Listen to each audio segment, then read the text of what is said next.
വർഷം നമ്മുടെ രാജ്യത്ത് ആദ്യമായി ബഹിരാകാശത്ത് പോയ ഒരു വ്യക്തിക്ക് ചില കത്തുകൾ എത്തി തയ്യാറാണ്.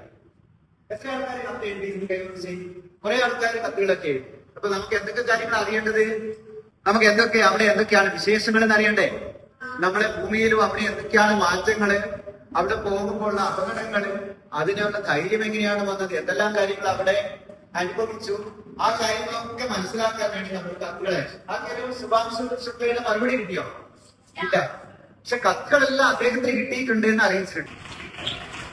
അപ്പൊ ശുഭാംശങ്ങൾ പരിചയപ്പെടുത്തുന്ന മറ്റു കാര്യങ്ങൾക്ക് വേണ്ടി ഞാൻ കൂടെ ക്ഷണിക്കുന്നു.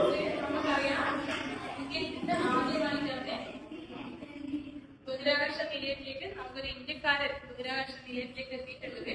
നമ്മളെല്ലാവരും വളരെ അത്ഭുതത്തോടെയും ഇന്ന് നല്ല എങ്ങനെയായിരിക്കും ബഹിരാകാശ നിലയം, അവിടെയുള്ള അവിടുത്തെ ജീവിത രീതി എങ്ങനെയായിരിക്കും, ഇതെല്ലാം അറിയാൻ വേണ്ടി നമ്മൾ നല്ല താല്പര്യമുണ്ട്. അപ്പൊ നിങ്ങൾ എനിക്ക് കത്തുകളിലും ആ താല്പര്യവും കണ്ടിരുന്നു.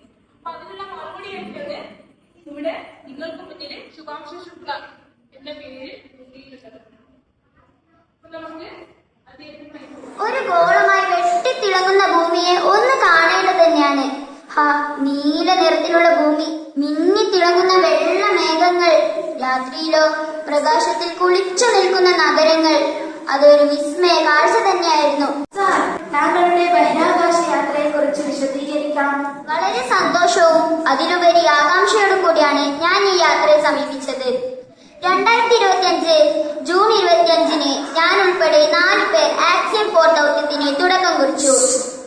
എന്നെ കൂടാതെ കമാൻഡർ പെഗി വിറ്റ്സൺ, പോളണ്ട്, ഹംഗറി തുടങ്ങിയ രാജ്യങ്ങളിലെ സഹയാത്രികരും ഉണ്ടായിരുന്നു. ഞങ്ങൾ അവിടെ 18 ദിവസം ചെലവഴിച്ചു. ഞങ്ങൾ അവിടെ വിവിധ തരത്തിലുള്ള പരീക്ഷണങ്ങളിൽ ഏർപ്പെട്ടു. തികച്ചും വ്യത്യസ്തമായ ജീവിത രീതി. അന്താരാഷ്ട്ര ബഹിരാകാശ നിലയത്തിനെ നേരിട്ട് കണ്ടറിഞ്ഞും അതിനെപ്പറ്റി കൂടുതൽ പഠിച്ച ഒരാളുമാണല്ലോ അങ്ങ്. അതിനെപ്പറ്റി എന്താണ് പറയാനുള്ളത്? 1998 നവംബർ 2-നാണ് ബഹിരാകാശ നിലയം ആരംഭിച്ചത്. നിരവധി രാജ്യങ്ങളുടെ പങ്കാളിത്തത്തോടുകൂടിയാണ് ബഹിരാകാശ നിലയം ആരംഭിച്ചത്. അമേരിക്കയുടെ സ്പേസ് ഏജൻസിയായ നാസയാണ് പ്രധാന നേതൃത്വം നൽകിയത്. ബഹിരാകാശ നിലയത്തിൽ 7 മുറികളുണ്ട്. 2 ശുചിമുറി, ജിം, സ്ലീപ്പിംഗ് സ്റ്റേഷൻ തുടങ്ങിയ എല്ലാ സൗകര്യങ്ങളും ഉണ്ട്. അന്താരാഷ്ട്ര ബഹിരാകാശത്തിലെ ജീവിത രീതി ഭൂമിയിലെ ജീവിത രീതി പോലെയാണ്.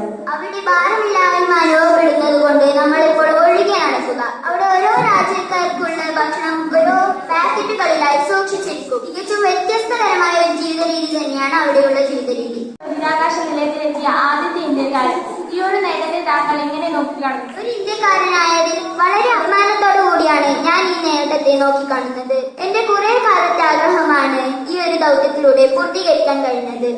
എന്റെ മാത്രം ആഗ്രഹമല്ല, ഓരോ ഇന്ത്യക്കാരുടെയും ആഗ്രഹമാണിത്. സന്തോഷം, വളരെ വളരെ സന്തോഷം. നമ്മുടെ വീട് പോലെയാണോ?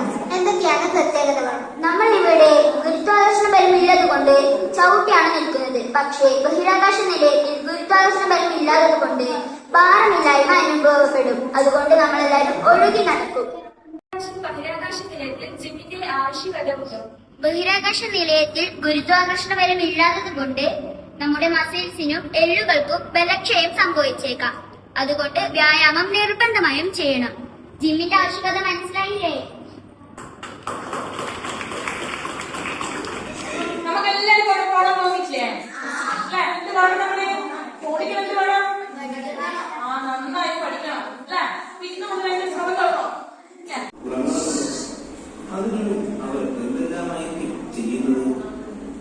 അതിനകത്തെ അവരുടെ ജീവിതം എങ്ങനെയായിരിക്കും?